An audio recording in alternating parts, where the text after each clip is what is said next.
Le damos la bienvenida de parte de la Escuela Argentina de Euritmia, de parte de los estudiantes y las estudiantes de la escuela, también de los docentes. Estamos acá reunidos en este evento que a mi modo de ver es importante, significativo desde muchos puntos de vista, entre ellos de que es un impulso que surgió también por parte de los estudiantes de la escuela y que tiene el fin, entre otras cosas, de generar un diálogo entre la antroposofía y la euritmia, y a su vez de generar puentes y que se enriquezca mutuamente, y a su vez dar a conocer e introducir a la euritmia para aquellas personas que no están en contacto. A su vez también este tipo de encuentros, este tipo de charlas, genera puentes, redes con otras instituciones, con otras personas que están también en el ámbito, así que estamos muy felices por eso también. Este ciclo tiene como nombre la antroposofía y la euritmia, y la charla en particular, los caminos del verbo, la euritmia y el impulso crístico. En un primer momento de la charla, de este encuentro, va a haber un ejercicio de euritmia, de movimiento, dado por Victoria Robles, una de las docentes, y luego de ese momento va a dar la charla Mariano Casanet. La charla durará alrededor de 1 hora y tendrá después un momento de preguntas por parte del público. Vicky, ¿querés tomar la palabra? Bueno, buenas tardes a todos, a todas. Es una inmensa alegría estar acá y como siempre decimos, cuando hay euritmia hay movimiento, así que los invito a que se pongan cómodos, que se paren, porque vamos a hacer un ejercicio pequeño e inmenso. Se van a tener que, no sé, sacar los cables, correr la silla, y el que no puede, sentado también vale. Entonces, muchos conocerán ese gran e inmenso IAO en la figura, y una vez lo vamos a hacer con una guía, la segunda vez con un poema, y la tercera vez solamente con esos 3 fonemas enormes que nos acompañan con este ejercicio. Entonces, parados, cada uno sobre sus pies, con los brazos sueltos, con la espalda abierta y el pecho abierto también, con la cabeza en dirección al cielo.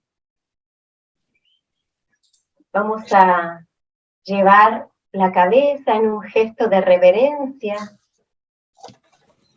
hacia el corazón, y el pecho se expande, las caderas también se aflojan, las rodillas amablemente se flexionan para recibir este gesto.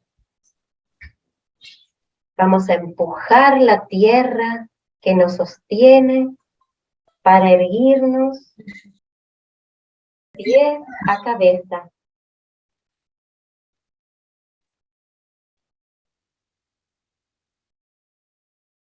Y todos nosotros vamos a ir a palpar ese espacio de allá atrás, el espacio que no vemos con los ojos, el espacio de las preguntas.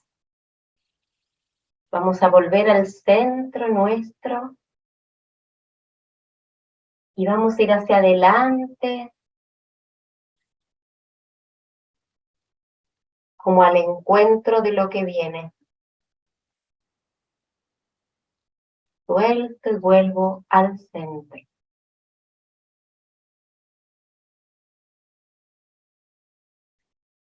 Una vez más, comenzamos abajo, flexionados. Cuando estoy en las raíces, llámame tú con tu voz parecerá que entra temblando la luz del sol.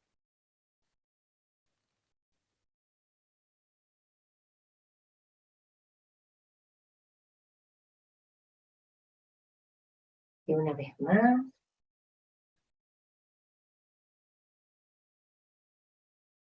Y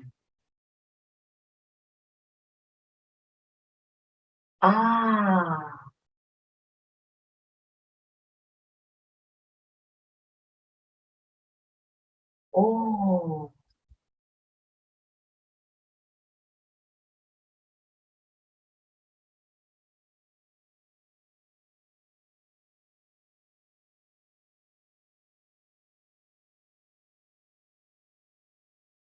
Y ahora sí, tratando de conservar eso, podemos disponernos enteramente a escuchar y a recibir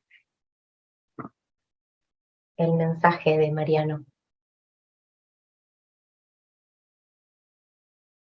Muchas gracias, Victoria. Antes de comenzar con la charla, vamos a presentar a Mariano. Él después también puede agregar, si quiere, más acerca de su vida o de su profesión. Mariano Casanets es sacerdote de la Comunidad de Cristianos, también licenciado en Ciencias Físicas por la Universidad de Buenos Aires. Él realizó sus estudios y los culminó el del 2004, sus estudios de sacerdote en Alemania, en Europa, y luego se vino, acá estamos en Argentina, se vino para Argentina, Buenos Aires, a trabajar en la Comunidad de Cristianos, en donde trabajó como sacerdote de la Comunidad de Cristianos. Luego de eso, él se dedica en la actualidad, está en la dirección del Seminario de Sacerdotes en Stuttgart.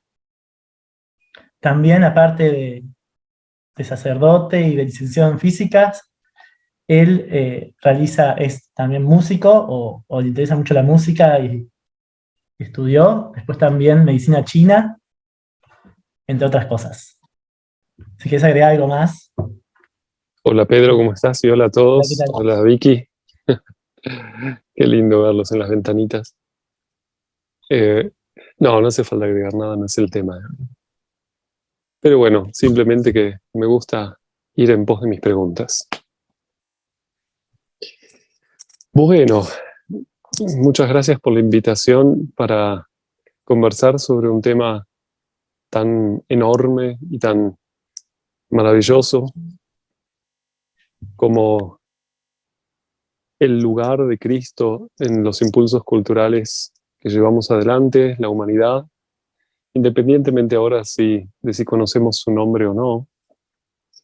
Lo que querríamos intentar hoy es un acercamiento a esto que se llamó los impulsos de Cristo. ¿Cuáles son esos impulsos? ¿A qué se refiere también Rudolf Steiner cuando habla de los impulsos de Cristo o del impulso de Cristo en nuestra época en particular? Y de qué manera esto se relaciona o puede relacionarse con las nuevas artes, en particular con la euritmia. Pero no solo con la euritmia también, por supuesto, en el centro de nuestras consideraciones, pero también vamos a mirar un poquito más amplio.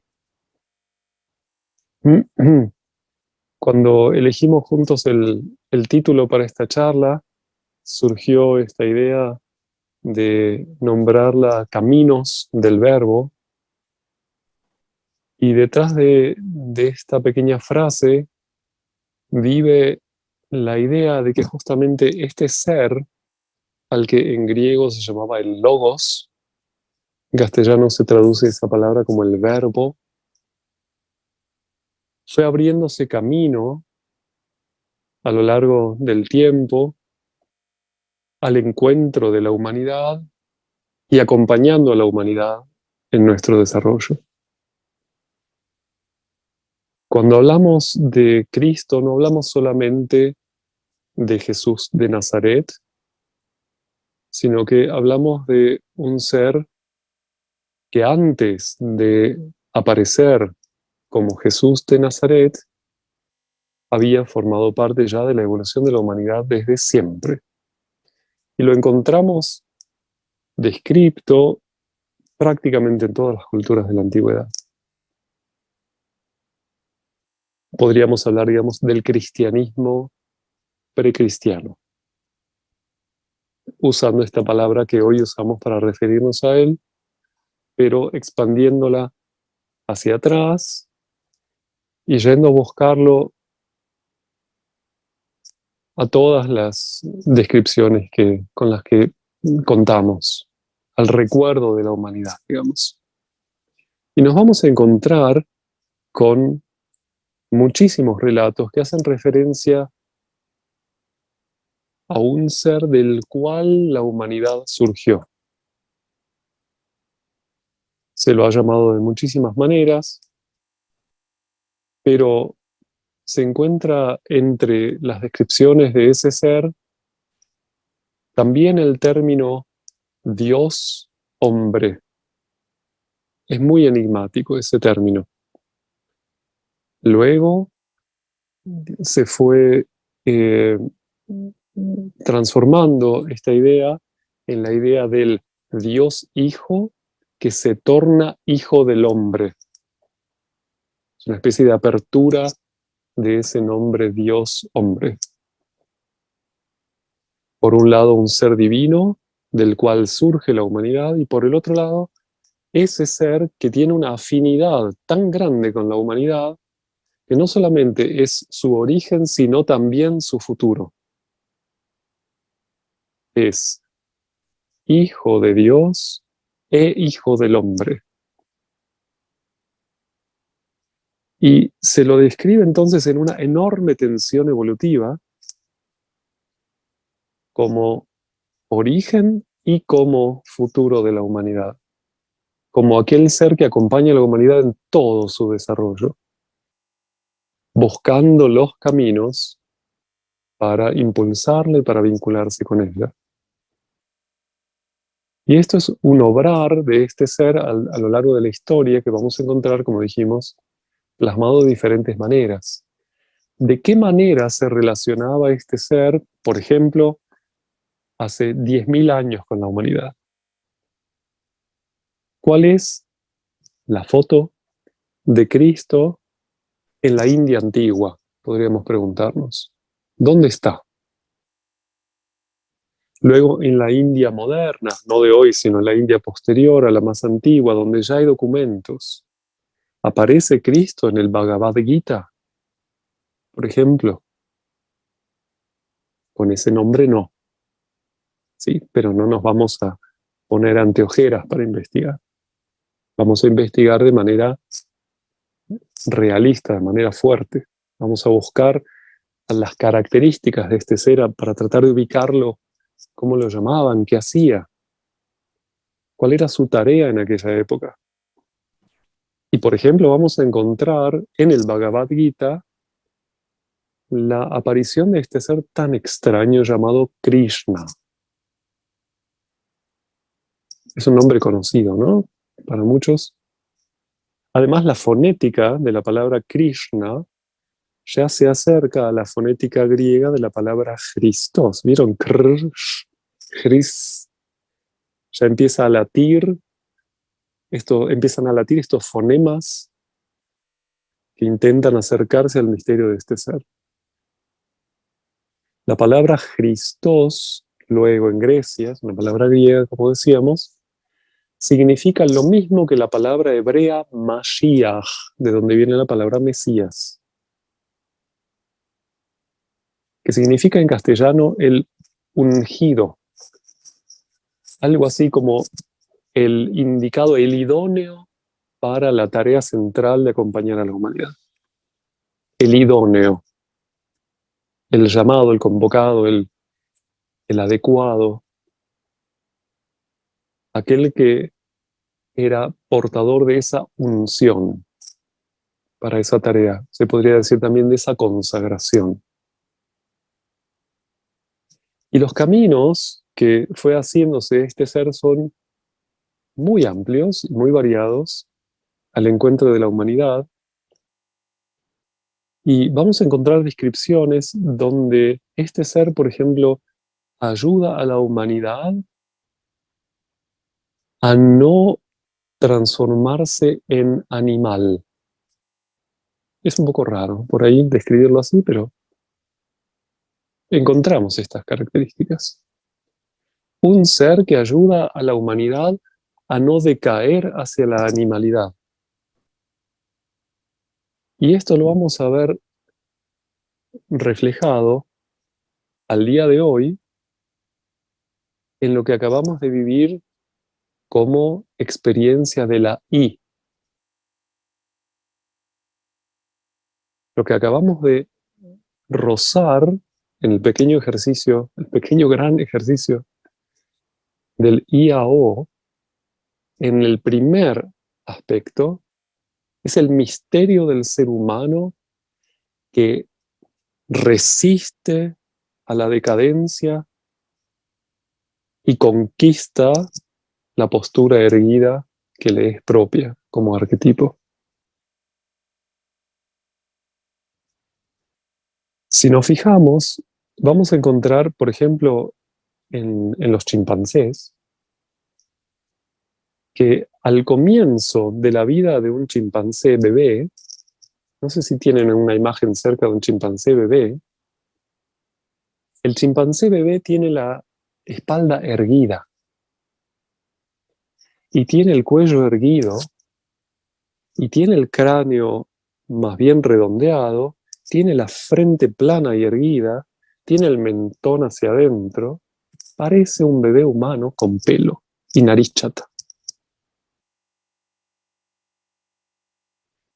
Y luego, con el correr del tiempo, por no ser un ser humano, pierde esas características y va apareciendo ese gesto horizontal, ese gesto brutal, se pierde la postura erguida, se extienden las fauces hacia adelante, se pierde el cuello erguido, sale el mentón, entra la frente y aparece, digamos, ese gesto bestial.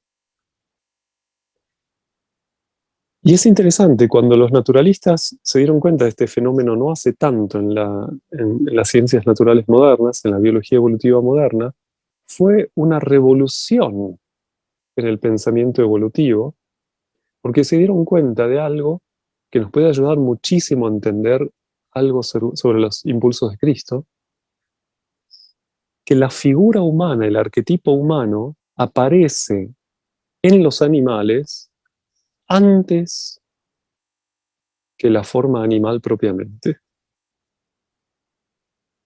Primero aparece la forma humana y después decae hacia la forma animal. Y esto fue, como decía, una revolución en la biología evolutiva porque muchos tenían todavía el prejuicio de que el ser humano surge del animal, de que somos animales que nos hemos erguido. Sin embargo, los estudios revelaron que no, que es al revés, que los animales eran seres humanos que dejaron de serlo.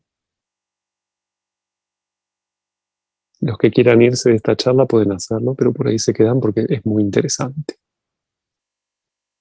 Efectivamente, los conocimientos actuales de biología evolutiva nos permiten corroborar este hecho, que los animales han surgido a través de un proceso de decadencia de las características humanas.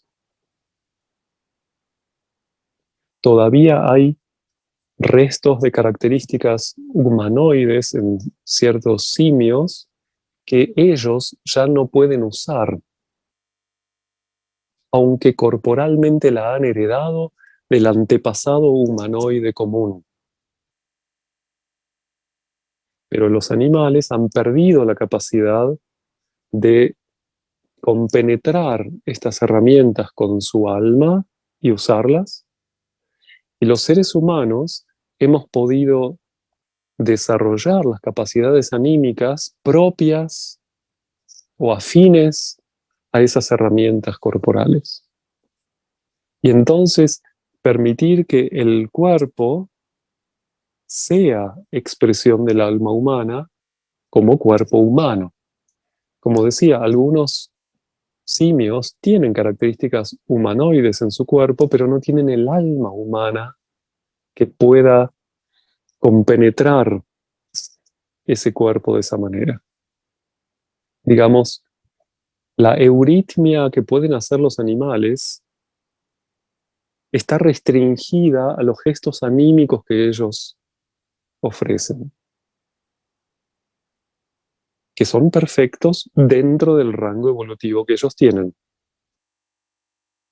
Y el ser humano ha conservado esa capacidad dúctil en su cuerpo que permite que aspectos más sutiles y más evolucionados del alma puedan expresarse, puedan abrirse camino hacia la comunicación, por ejemplo. ¿Qué significa cuando Rudolf Steiner llama a la euritmia un lenguaje visible, visible con los ojos, y no solamente audible? ¿A qué se refiere cuando él describe la euritmia como uno de los caminos del verbo?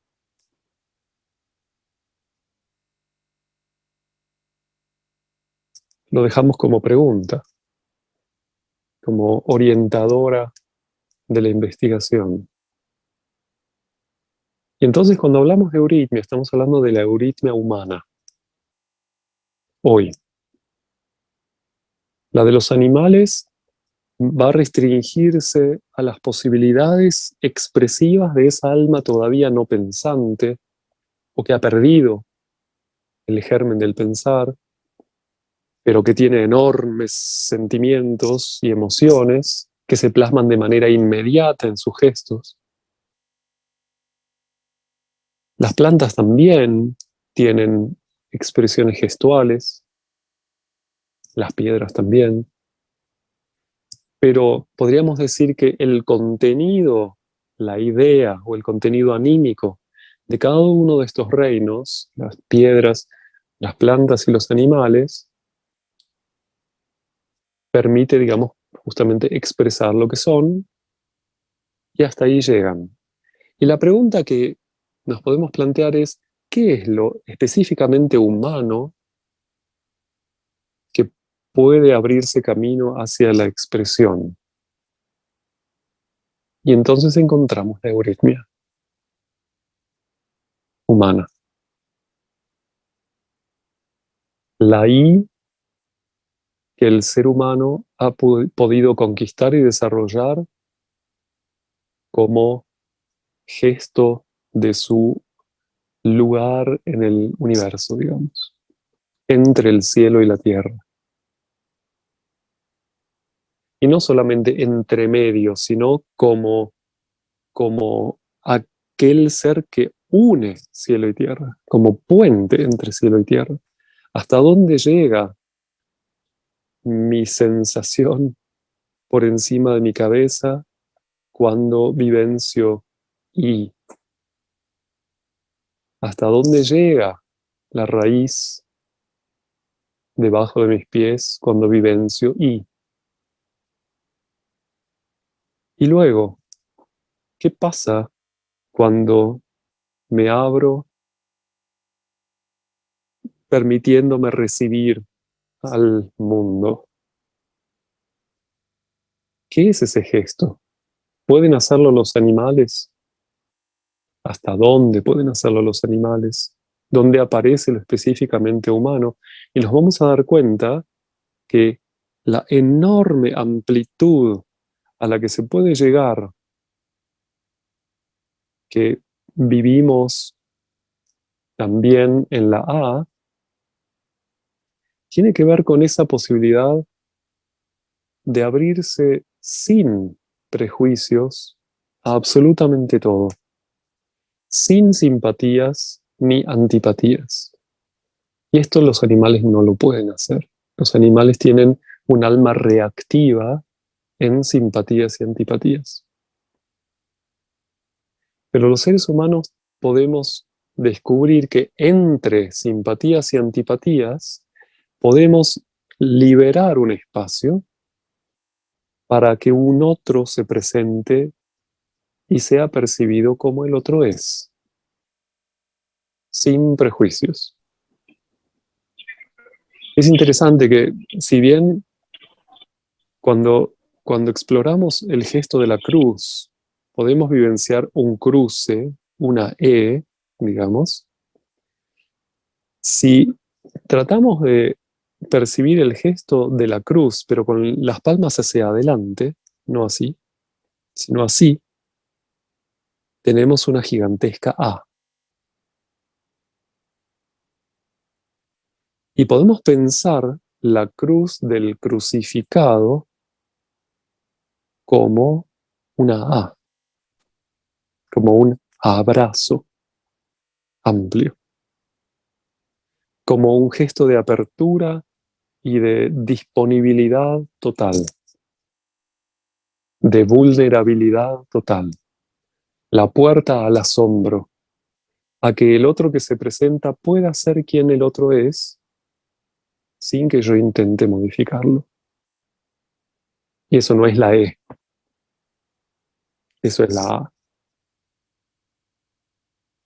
También en esa cruz abierta podemos vivir la A arquetípica, digamos, la A que nos permite tornarnos seres en el mundo, y no solamente entre el cielo y la tierra, sino poder abrirnos en la horizontal hacia lo que venga a nuestro encuentro. Y esta también fue una de las, digamos, conquistas que la humanidad fue haciendo de la mano de Cristo a lo largo de la historia. De hecho, hubo tiempos donde corrió peligro este gesto, tiempos en los que los seres humanos nos identificábamos tanto, por ejemplo, con nuestros grupos de origen, que estábamos dispuestos a exterminar a otros. Hoy en día nos damos cuenta que recién ahora estamos aprendiendo la A como individuos. Que el otro que es diferente a mí puede presentarse y eso no me pone en peligro, no me pone en riesgo a mí. Puedo estar en paz en mi vulnerabilidad, que genero a propósito para poder posibilitar un encuentro con el otro y no solamente proyectarle aquello que yo querría del otro. Y esto es una conquista que recién ahora la humanidad está empezando a vivir. La postura erguida la hemos podido vivir y desarrollar, y esto nos llevó hasta hoy a la sensación de soy alguien. Y la apertura nos posibilitó también, entre otras cosas, el habla. Los animales no hablan, gritan. Las expresiones de los animales sonoras tienen todas el carácter de un grito, o sea, de una expresión, de una presión, de exprimir el cuerpo y ¡ah! Sale. Pero no tiene la posibilidad de plasmarse una idea en ese sonido. Una idea que fue gestada en la intimidad del alma, sino que hay una inmediatez en la expresión del animal que proviene de esa reactividad anímica que los animales tienen. Pero los seres humanos hemos podido encontrar en medio de nuestra alma, digamos así, un ambiente que no es reactivo, que puede abrirse y tornarse vulnerable sin reaccionar, que puede permitir que el otro se acerque y no reaccionar. Por eso el ejemplo de la cruz es el mejor. Está pasando de todo y me está doliendo, pero yo elijo mi acto, no reacciono. Yo voy a decir cuál va a ser mi acto y lo voy a decidir en libertad. Y este es el tercer gran aporte de Cristo a la humanidad, y es justamente la posibilidad de compenetrar nuestros actos con nuestros pensamientos amados, con nuestros ideales, y que aquello que se exprese a través de mí, mis actos, puedan ser portadores no de mi reactividad, sino de mi amor. Y ahí tenemos la O, que nos queda todavía muy lejos en el futuro. Desde el punto de vista evolutivo, todavía no llegamos a la O. Estamos recién descubriendo la A, recién animándonos a abrirnos al otro, sin riesgo a dejar de ser yo. Y todavía lo hacemos muy torpemente. La O es un desafío todavía mayor, donde el otro se acerca tanto que yo puedo abrazarlo y permitir que sea en mí, sin que yo lo determine. Y que mi voluntad se ponga al servicio de la historia del otro. O dicho de otra manera, tornarme alguien que puede servirle a otro y no solamente aprovecharme del otro. Si me quedo en la I, solo en la I, puede ser intenso el tema. Puede que el egoísmo se torne muy fuerte. Yo. Me abro un poquito, pero para usarte nomás. No para recibirte, no para servirte. Si me quedo en la A, puede también que pase que me paralice. La O nos llama desde el futuro para que la I y la A se integren en un proceso lleno de sentido. Y la O grande, en griego se dice omega. Y es la última letra del alfabeto griego, interesantemente. Es el final. Y empieza en la A, en el alfa, de alguien que se ha erguido y puede decir, yo soy alfa y omega. ¿Ven el IAO? Yo soy alfa, omega. Ahí tenemos el IAO. En una de las más, si se quiere, gloriosas descripciones del ser de Cristo, más contundentes y condensadas que hemos recibido de nuestros queridos maestros de la humanidad, que hemos podido descubrir de su ser. Y esto no es solo una descripción que aparece en el cristianismo, es antiquísima. ¿Cómo vamos con esta idea? En el IAO ya lo tenemos presente a Cristo como ser, como vivencia de su ser, no eh, como maestro ni como nada, sino como ser, como alguien. Cuando nosotros vivimos IAO, estamos encontrando su ser en nosotros como experiencia, para empezar.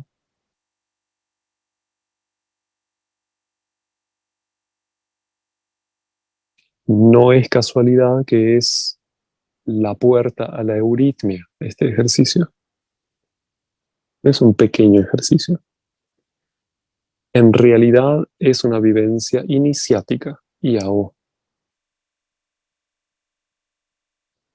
Y cuando decimos I, no estamos hablando solamente justamente de un fonema, estamos hablando de un ser que aparece como fonema, aparece como gesto.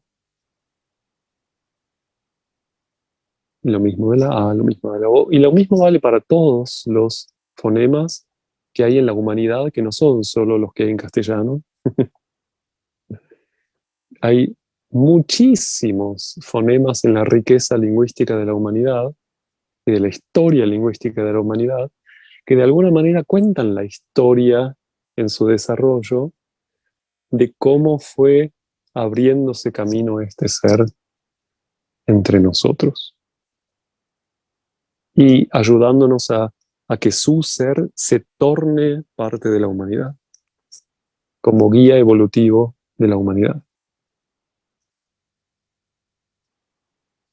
Y entonces la euritmia puede ser considerada, así como hubo en alguna época artes marciales, o sea, artes micaélicas para la lucha, aprender a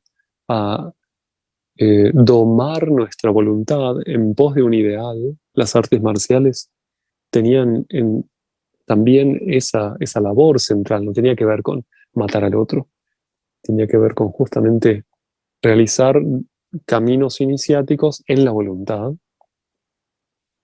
Hoy la humanidad necesita artes venusinas, digamos, no de Marte, sino de Venus, digo yo así, jugando un poco. No artes marciales, sino artes de la paz. Artes para el amor y para la paz y para el encuentro.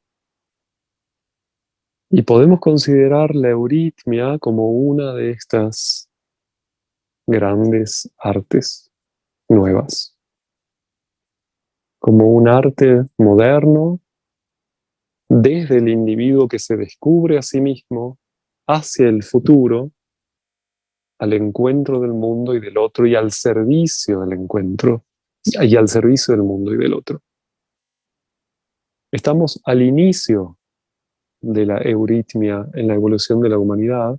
Tenemos la gracia de estar encarnados ahora, donde apareció la euritmia en la humanidad, en esta fase, porque también podemos hablar de las artes marciales como una fase de desarrollo de la euritmia. De hecho, Rudolf Steiner describió el Tai Chi Chuan, un arte marcial chino, uno de los más antiguos que hay en la Tierra, como lo más parecido que había en la humanidad hasta el momento a lo que iba a ser la euritmia,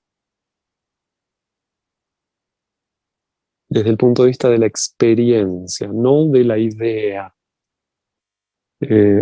a futuro, pero sí de la experiencia. En el Tai Chi Chuan también de otras cosas, yo practiqué Tai Chi Chuan, está buenísimo.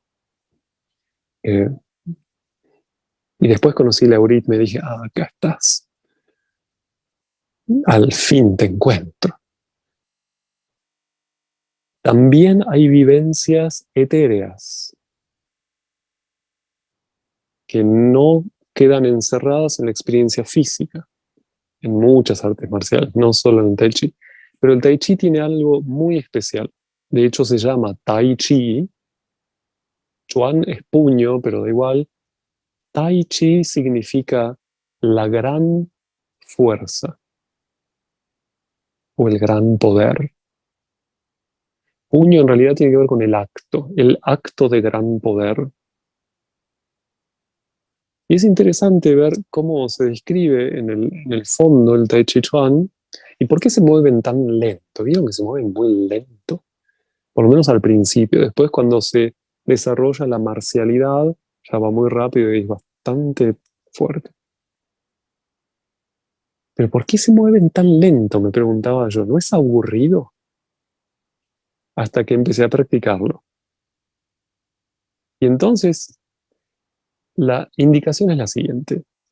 Querido practicante, intenta moverte, no moviéndote vos, sino tratando de percibir lo siguiente, miren. Nuestro cuerpo tiene acá en nuestra piel, digamos así, un límite entre el adentro del cuerpo y el afuera del cuerpo. El afuera del cuerpo es el mundo. Empieza el mundo acá y va hasta los confines del universo. Y desde acá empiezo yo, digamos así, como ser corporal, para adentro. O sea, yo soy el agujero del universo. ¿Se entiende esta idea? Yo soy el no universo. Pero entonces, miremoslo desde afuera ahora. El resto del universo dice, yo termino en ese lugar donde empieza ese. ¿Sí? O sea, visto desde el universo forma ese agujero, digamos, desde afuera, que ya es una perspectiva etérea, ¿vieron? Desde la periferia.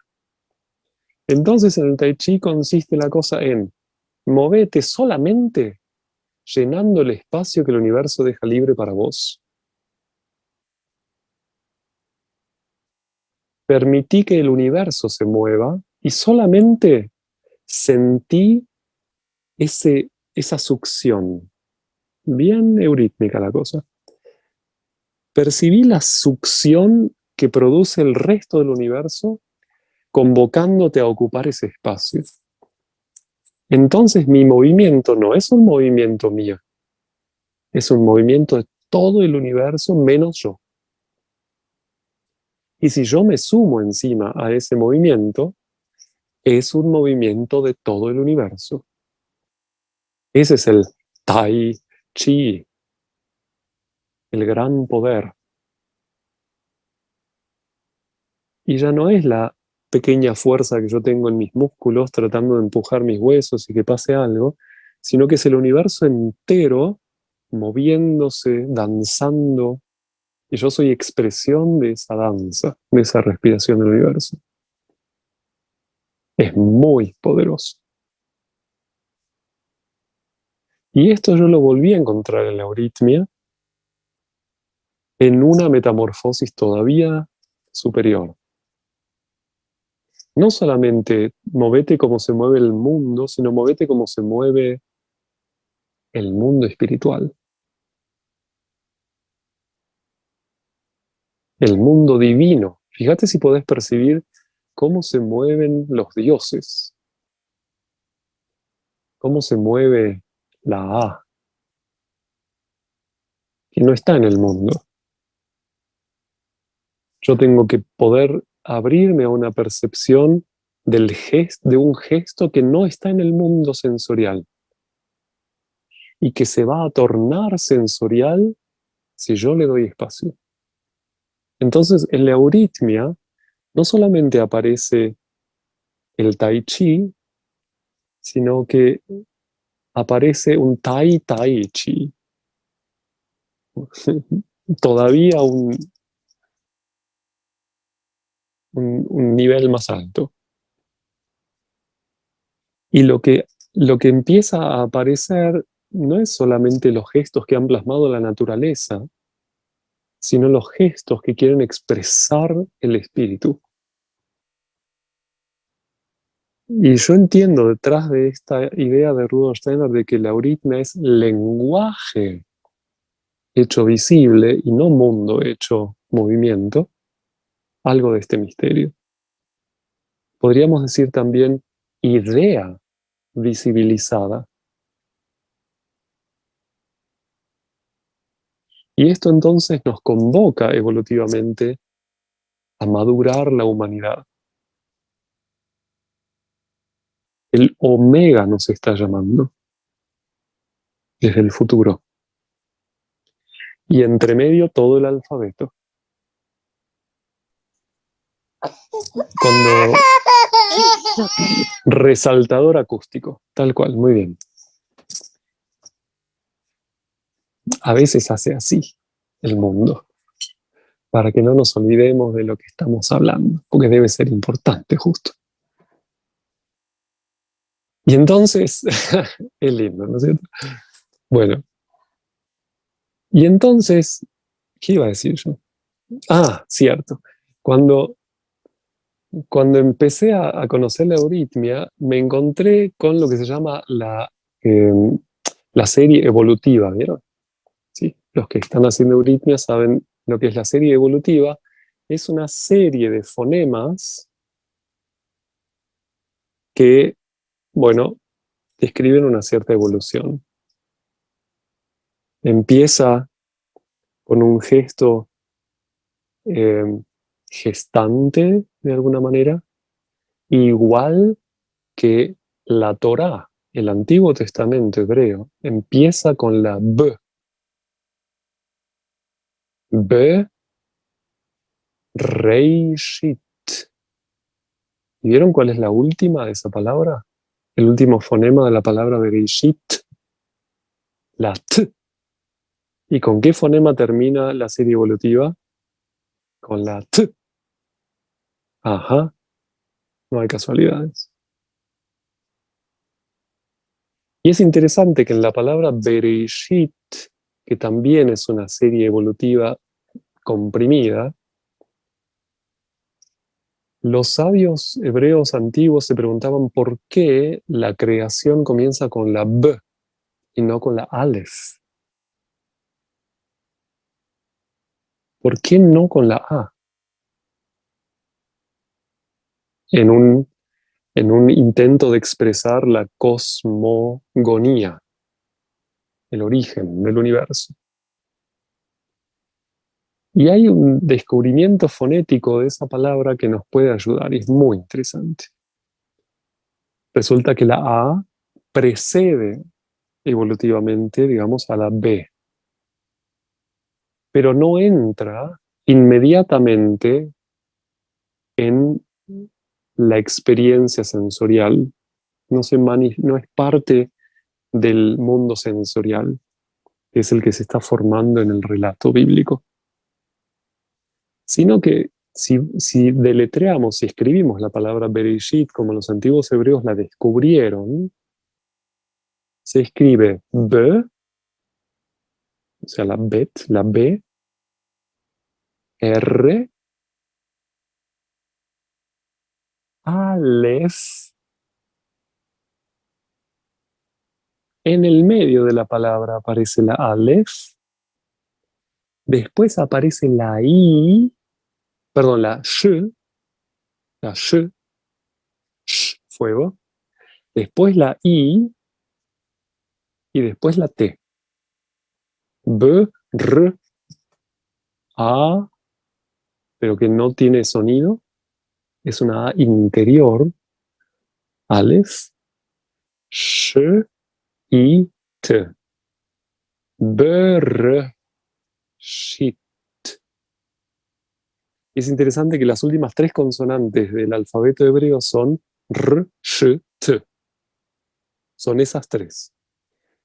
La palabra Bereshit tiene la primera B, que es la primera consonante propiamente dicha, antes está la Aleph, pero la primera consonante audible, digamos, es la B, y las últimas tres consonantes, que son consonantes del alfabeto hebreo, son Reish, Shin, Taf. Justo esas tres.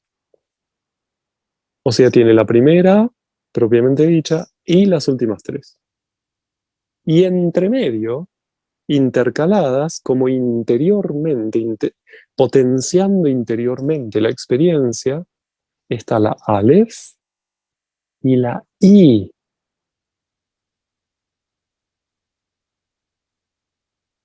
Como experiencia, digamos, interior en esa explicitación consonántica. ¿Y qué es una consonante? Una consonante es una fuerza formativa, da contorno. ¿Y qué es una vocal? Es una fuerza expresiva, no formativa. Va desde un interior hacia un exterior. Y allí tenemos como fuerzas expresivas la Aleph y la I. Justamente como en el I-A-O, pero al revés. Porque esta Aleph no es una A todavía. Es la potencia anterior que va a dar origen a todos los fonemas. Eso vive en el interior de la creación. Las palabras hebreas antiguas tienen este carácter imaginativo.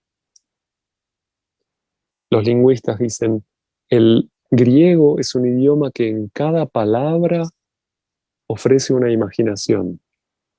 Y el hebreo es un idioma que en cada fonema ofrece una imaginación. Es todavía más antiguo. Son experiencias los fonemas.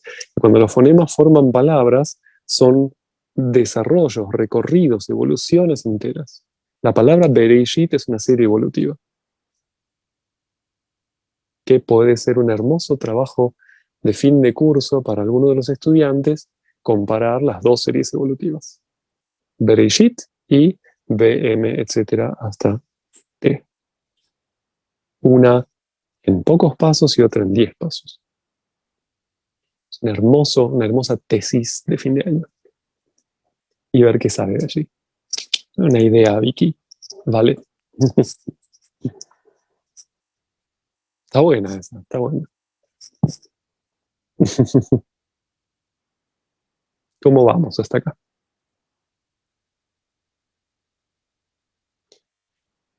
La euritmia, entonces, como uno de los poderosos caminos del verbo, concreta y efectivamente.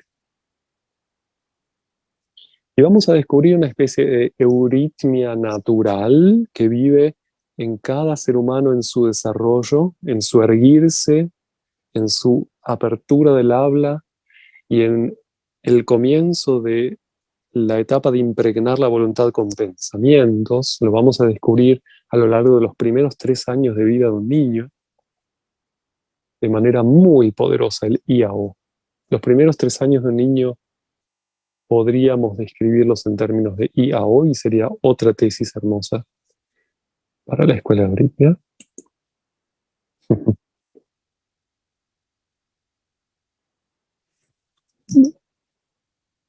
Y se puede quizás trabajar en conjunto con los que están haciendo la formación en medicina o algo así, o los maestros, se pueden hacer tesis en común y presentarlas juntos, se pueden hacer cosas muy lindas entre las formaciones. Bueno, qué idea, ¿eh? Qué idea. Bueno, yo también ahora estoy con la formación acá en Stuttgart, estoy creativo en términos de estudio. Así que podemos compartir un día para darnos ideas mutuamente. Uh-huh. Bueno, entonces tenemos la euritmia natural, como decía, donde Cristo nos ayuda a conquistar otra vez estas potencias evolutivas. Los que quieran profundizar este tema en particular, la labor de Cristo en los primeros 3 años de un niño, pueden leer un hermosísimo ciclo cortito que se llama La conducción espiritual del hombre y de la humanidad. Tremendo ciclo donde uno de los temas principales es este. Es chiquitito, son poquitas conferencias, pero muy importantes. La conducción espiritual del ser humano y de la humanidad, o del hombre y de la humanidad. No me acuerdo el título en castellano ahora, pero es así, por ese lado. Y ahí aparecen justamente estos 3 elementos.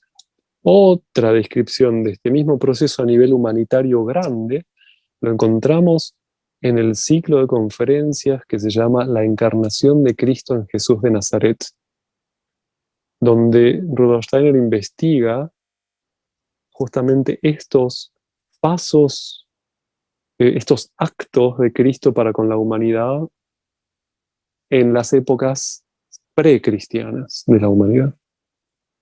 La conquista de la postura erguida, la conquista del habla y la conquista del pensar libre. a lo largo de las grandes épocas evolutivas. Y eso mismo lo descubrimos en relatos antiguos, cómo los pueblos fueron vivenciando esas experiencias. Podemos investigar de manera muy amplia, lo vamos a encontrar por todos lados. Pero si queremos, digamos, un resumen y una especie de descripción condensada, lo encontramos en ese libro que se llama La encarnación de Cristo en Jesús de Nazaret, de Rudolf Steiner. Esta misma cuestión podríamos también subtitular La historia de la euritmia. También es la historia de muchas cosas. Y luego tenemos una euritmia cultural, me gustaría decir.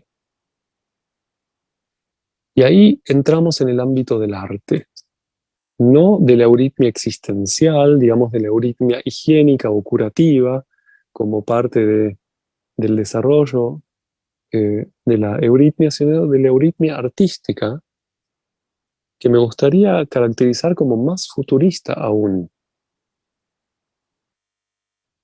Porque no se trata de solamente, no se trata de desarrollar estrategias terapéuticas, que son por supuesto valiosísimas, sino que se trata de convocar al ser humano a ser creador de instancias que no existen todavía en el mundo, de eventos sensoriales que no expresan lo natural, sino que expresan el espíritu. La euritmia artística no es decoración. No es decoración ir a pasar el rato y ver qué lindo que bailan las personas en el escenario con unos velos maravillosos, sino que, y cómo se mueven sin chocarse. ¿Vieron que bueno? Sino que estamos ante un desafío de creatividad, no solamente individual, sino encima grupal. Y me alegra enormemente que parte de los desafíos que se está poniendo ahora el grupo de Euritmia del Goetheanum, en el que está entre otros Nicolás Presti-Filippo, al que vi hace un mes más o menos cuando estuve por ahí, estuvimos hablando de estas cosas con Nico, me invitó a comer, cocina re bien. Bueno, estuvimos charlando de esto y ellos están justamente en esta cuestión de investigación, donde podemos ser creativos en grupo. Desafío futurista, si los hay. Y ahí me parece que estamos empezando con la euritmia. Vamos de a poquito hacia la O, de a poquitito. Integrar al otro en un proceso creativo, dejarme moldear por el otro. Y esto es algo que en el desarrollo de la euritmia lo encontramos muy esencialmente. ¿Cómo hago para que la A se plasme a través de mí? La tengo que oír espiritualmente, digamos, y permitir que mi cuerpo, mis cuerpos, se tornen el órgano sonoro para ese ser. Y para eso tengo que tener una capacidad de escucha muy afinada, sutil. Y quedémonos un segundito en el gesto del órgano sensorio oído. Que lo vamos a encontrar otra vez todavía más desarrollado en el gesto de la O. ¿Qué hace el oído?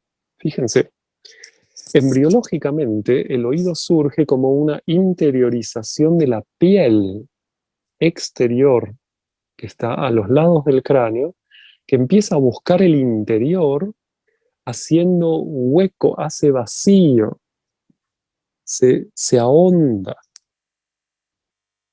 hasta que se encuentra con la manera de ser de los huesos y de los líquidos, y junto con huesos forma cavidades donde puede habitar lo líquido.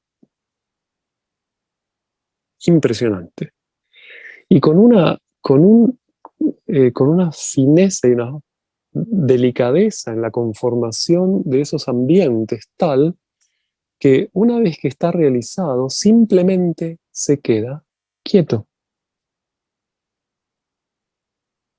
No genera una musculatura para moverlo a propósito, sino que genera todo un ámbito de percepción alrededor, más bien nervioso, para que aquello que entre allí pueda ser recibido tal y como es.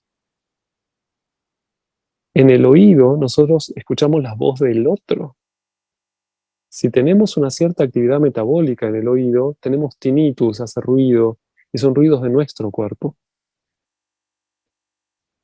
En tanto y en cuanto el oído puede serenarse y hacer silencio, un silencio receptivo, entonces el otro puede expresarse en mí. Y lo podemos esto traducir en una experiencia del movimiento. Supongamos que me estoy moviendo, yo expreso hacia afuera movimientos, y ahora empiezo a quedarme quieto, pero quieto y cada vez más receptivo a la vez, no quieto y duro. A la vez que me aquieto, me hago perceptivo, y cuando termino de aquietarme y me quedé quieto del todo, estoy en el máximo de receptividad, y si yo todavía voy más allá, profundizo ese gesto, no solamente dejo de moverme, sino que permito que otro me mueva. Digamos, me doy vuelta hacia el otro lado. Vuelve a aparecer movimiento, pero ahora no va a ser eh, expresión mía, sino expresión del otro. El arquetipo del oído, pero hecho cuerpo ahora, en todo el cuerpo. El euritmista se torna oído para el verbo, que se abre camino a través de todo lo que podemos tener, digamos, en la encarnación disponible. Y si encima formamos un grupo, el grupo se torna oído y expresión del verbo. Y habrá que ver qué es lo que él expresa allí, qué es lo que aparece de novedad para la humanidad a través de un grupo de euritmia artística.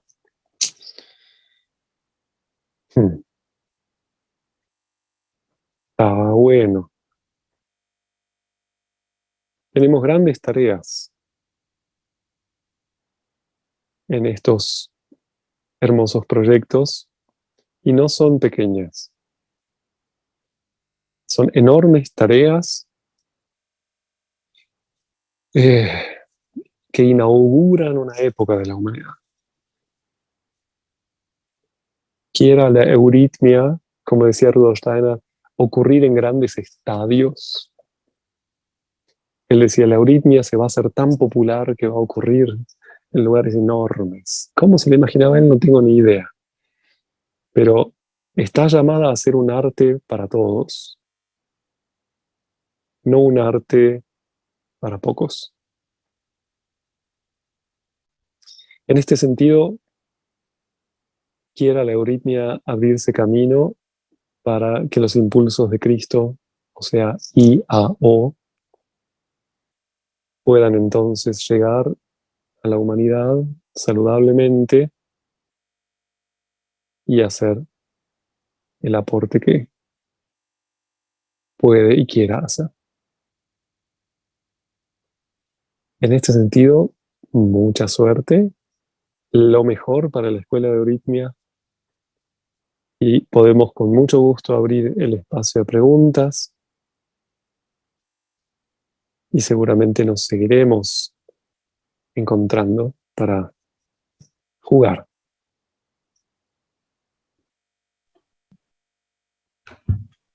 Muchas gracias, Mariano, por esta charla.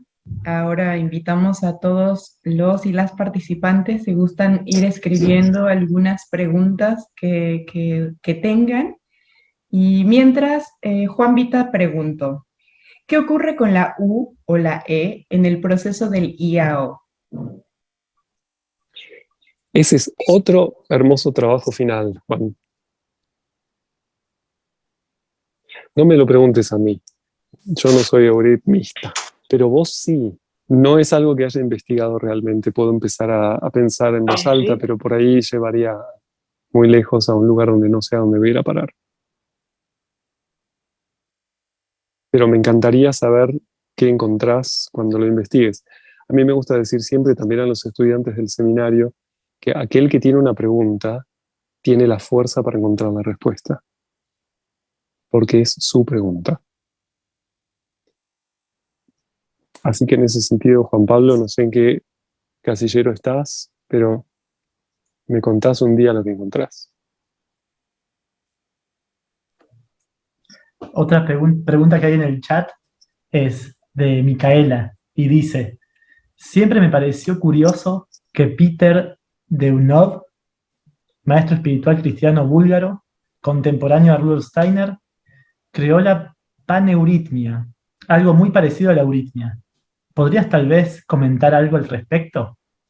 No lo conozco. Lo que sé es que la palabra euritmia no es un invento de Rudolf Steiner, es una palabra griega muy antigua, pero Rudolf Steiner la trajo, digamos, como bautismo de este arte que, que se fue desarrollando. Yo no conozco la paneuritmia a la que Micaela se refiere, así que no podría decir demasiado. Pero también me encantaría escuchar si alguien lo investiga. Además, no es que Rudolf Steiner inventó la humanidad del futuro, sino que los impulsos de Cristo fueron apareciendo en diferentes lugares de la humanidad, de diferente manera, pero son actuales para todos. No fue el único Rudolf Steiner que pudo percibir estos impulsos para nuestra época, sino que, bueno, él fue un gran iniciado que abrió caminos culturalmente desde los impulsos de Cristo, pero seguramente hay otros. Por favor, que los haya. La humanidad es muy grande. Gracias. Aurieli Euritmi pregunta, ¿cuál es la referencia del comentario de Steiner sobre el Tai Chi? No la tengo presente. Esa me falta, la referencia del texto. Yo lo recibí también contado esto. No me encontré todavía con el texto.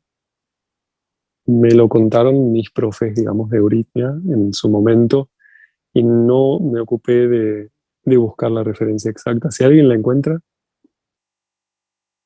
agradezco. A veces estas cosas aparecen en compilados de eh, charlas con Rudolf Steiner, charlas privadas con Rudolf Steiner de algunas personas. Hay infinidad de comentarios de este tipo que ocurrieron en diálogos personales y a veces no están en la obra de Steiner, sino que están en referencias de archivo. Habría que preguntar en el archivo, quizás, de Dornach.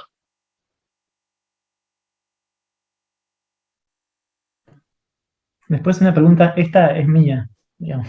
Uh-huh. Mientras pueden seguir escribiendo en el chat más preguntas, si van teniendo. En relación al lenguaje musical, siendo con la línea esta de hablar del verbo, de los caminos del verbo, ¿podríamos decir que nos mueve la música a las esferas dentro de la euritmia tonal, por ejemplo?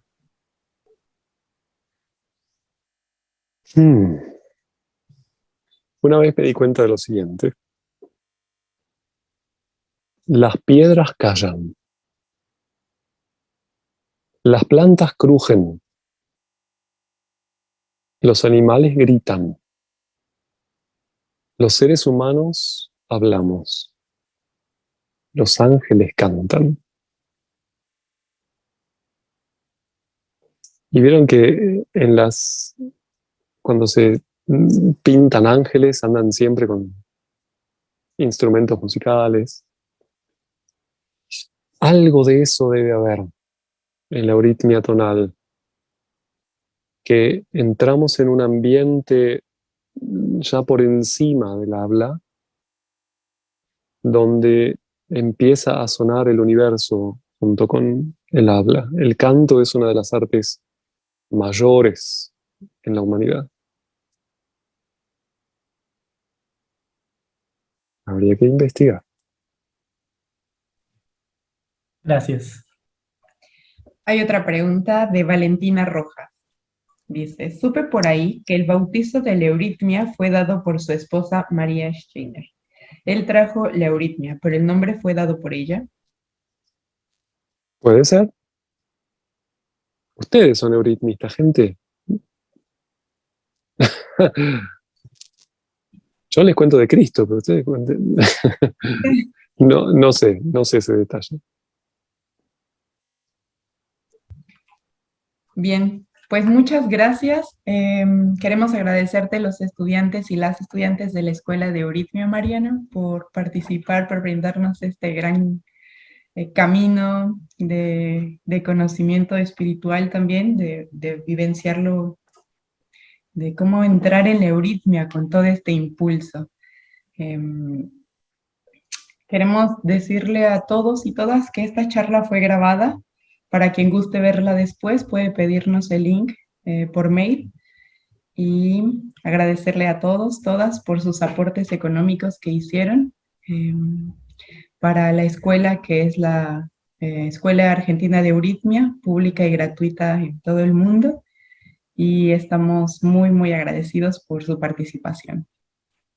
Después también agregar que el 14 de diciembre vamos a hacer una muestra acá en Buenos Aires. Parecía ser en el Centro Cultural del Faro. A ver si Victoria. Así que están también invitados, invitadas. Por la mañana. Por la tarde. Bueno, el horario después se lo vamos a decir. Nos pueden escribir.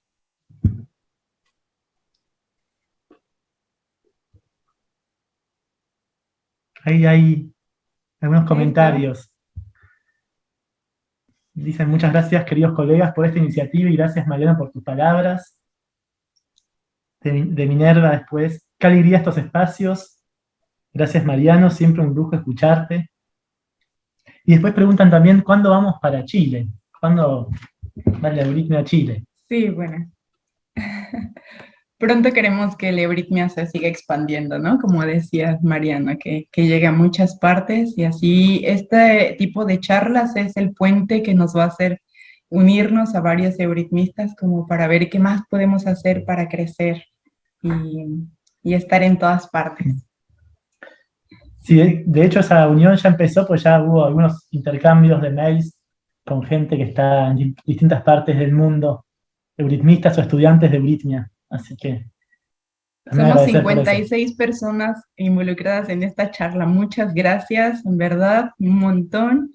Gracias a todos los que en verdad participaron económicamente. Para nosotros como escuela es bastante apreciado. Seguimos haciendo actividades para recaudar fondos y sigue abierta los medios de aportación, por si gustan. Sí, esos medios están ahora en el chat y si no también pueden verlos también cuando nos escriben mails, también se los podemos pasar. Así que gracias, Mariano. Hasta la Con próxima. muchísimo gusto, hasta la próxima y adelante, hay mucho por hacer.